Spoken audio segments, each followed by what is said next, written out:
வாக்குத்தத்தம் உன்னுடையது. அன்புக்குரியவர்களே, இந்த நாளிலும் நீ ஆசீர்வதிக்கப்பட்டிருக்கிறாய், நன்மையினால் நிரப்பப்பட்டிருக்கிறாய். சந்தோஷமாயிரு. வாழ்க்கை என்பது சோதனைகளும் வேதனைகளும் நிறைந்தது. ஆனால் இந்த சோதனைகளும் வேதனைகளும் இல்லாமல் வாழ வேண்டும் என்று நீ விரும்புகிறாய்.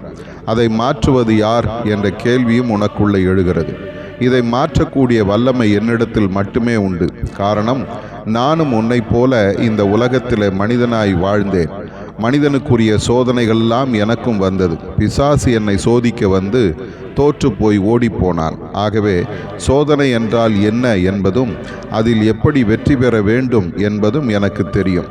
ஆகவே அந்த அனுபவத்தை நான் உனக்கு கற்றுத்தருவேன். உன்னையும் வெற்றியாளனாய் நிறுத்த நான் விரும்புகிறேன்.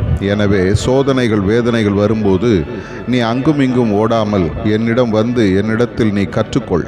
உன்னுடைய சோதனைகளில் நான் உனக்கு உதவி செய்து அதிலே நீ வெற்றி பெற உனக்கு துணை நிற்பேன். நீயும் மேன்மை காண்பாய். பயப்படாதே. நீ என்னோடு கூட இருப்பதினால் நீ தோற்று போக நான் ஒரு நாளும் விடமாட்டேன்.